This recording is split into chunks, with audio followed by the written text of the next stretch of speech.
Take your road bike for a spin on a resistance trainer. Checklist. Before getting started, take a few minutes to collect the following items: your road bike, a resistance trainer, a trainer-specific tire, a pair of tire levers, a trainer-specific skewer, an air tool for reinflating your tire, and a riser block for leveling the front wheel. Optionally, you may want to have a trainer floor mat and a spare inner tube handy. Part 1. Preparing your road bike for the trainer. Step 1. Remove the back wheel. Start by flipping the brake release lever up to open the caliper and give your wheel clearance. Next, with your left hand, lift up on the seat post to raise the back wheel off the ground slightly. With your right hand, press the right side shifter and rotate the crank in a clockwise motion. When the chain is engaged in the smallest cog, stop the wheel from spinning by gripping the right side brake lever gently. Next, loosen the back wheel tension by pulling back on the quick release lever to flip it open. Hold the right side tensioning nut in place while simultaneously turning the open quick release lever counterclockwise. Be sure not to completely remove the tensioning nut at this point. With the back end of the bike lifted, gently tap down on the back wheel until it disengages from the dropouts of the bike frame. You may need to maneuver the wheel to disengage the chain from the cassette. Step 2. Remove the road-specific tire. With one hand, hold the disengaged wheel stable. Open the valve stem by turning the tip counterclockwise several full turns. Press down on the valve stem until you no longer hear air escaping and you feel the tire pressure drop substantially. Next, insert the tire lever near the valve stem by wedging the curved side between the bead of the tire and the wheel rim. Press down on the lever so that the slit or forked side is pointed toward the center of the wheel and the tire bead begins prying up. With the lever inserted, push it away from you around the entire circumference of the wheel to disengage one side of the tire bead from the rim. Remove the stem from the rim and pull the deflated inner tube out from under the half-engaged tire. With your hands, roll the other side of the tire bead off of the rim. This may require a little stretching and manipulation of the tire bead. Step 3. Install the trainer-specific tire. First, use the air tool to add about a half pump of air pressure back into the inner tube. Some air pressure gives the tube shape, but too much air pressure will make it difficult to work with.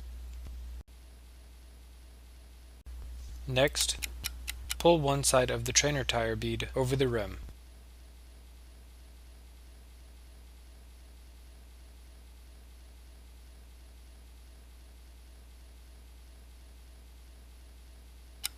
Insert the inner tube valve stem in the rim and tuck the inner tube under the half-installed tire. Next, work as much of the tire bead onto the rim, making sure not to pinch the tube between the tire and the rim. The last 5% of the tire will require extra finger strength to pull over the rim. Use the pads of your palms to press against the tire sidewall. Your thumbs should be hooked under the rim while your fingers grip tightly over the top of the tire. With your fingers gripping tightly, roll the tire toward you until the remainder of the tire bead is seated in the rim. Again, check to make sure the inner tube is not pinched. Step 4. Install the trainer-specific skewer. Turn the tensioning nut of the road skewer counterclockwise and carefully remove it. Pull the skewer out through the left side of the wheel axle. Replace the centering spring and tensioning nut on the disengaged skewer for a few full turns and place it in a zipper bag for storage. Next, insert the trainer skewer through the left side of the wheel axle. On the right side of the axle, slide the centering spring and tensioning nut onto the skewer. Turn the tensioning nut several times until it engages with the threads of the skewer. Be sure not to over-tighten so that the dropouts have enough space to engage with the skewer. Step 5. Re-engage the wheel. Start by aligning the wheel vertically between the bike frame and the rear brake calipers. Next, position the skewer below the top of the chain, then lower the derailleur pulley over the small cog. Maneuver the wheel until the chain is engaged by the cog and the skewer is fully seated in the rear dropouts. With the quick release lever still open, continue tightening the tensioning nut for several more turns. Do not over-tighten the nut. You should be able to flip the quick release lever closed so that it feels secure, but without exerting much effort to do so. Close the brake release lever by flipping it down. Next, fill the tire with the manufacturer's specified PSI marked on the sidewall. This is usually 110 to 125 PSI for 700 by 23C tires. Lift the back end of the bike and turn the crank several revolutions to spin the wheel. The wheel should spin freely without any friction or abrupt stops. Part 2. Set up the trainer and mount the bike. Step 1. Set up the resistance trainer. The location where you train doesn't have to be indoors, but it's chiefly important to choose a flat surface.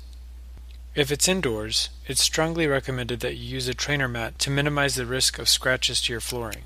Unfold the trainer legs to a fully extended and locked position. The legs will be pointed forward away from the cylinder. Now position the trainer so that the cylinder and the resistance knob are pointed toward the back. Step 2. Mount the bike on the trainer. Begin by lifting the back wheel over the resistance cylinder with the front wheel pointed forward. Align the skewer tensioning nut into the right side trainer barrel adjuster. Now, turn the trainer lollipop lever up to begin closing the mounting brackets on the skewer. Do not attempt to turn the lollipop lever all the way into its locked position at this step. As you turn the lollipop lever, align the bike skewer quick release lever over the left side mounting bracket of the trainer. Once both sides of the skewer are aligned with the trainer mechanism, continue turning the lollipop lever until it is fully locked. Next, flip the knob up or down so the cylinder locks with increased pressure against the tire surface. Now, turn the crank for several revolutions to test the level of resistance. Step 3. Adjust the resistance cylinder and forward angle. To increase or decrease the resistance, flip the knob back into the neutral position and turn it left or right. Next, lift the front wheel and place the riser block underneath it to offset the bike's downward angle. You learned how to prepare and mount your bike on the resistance trainer. Now it's time to take it for a spin. Stand over the bike facing forward. Sit on the saddle and place each foot on the corresponding pedal. Press down on the highest crank to start rotating the back wheel on the resistance cylinder. Repeat the revolutions for 30 minutes to 1 hour, varying your speed and intensity. Enjoy.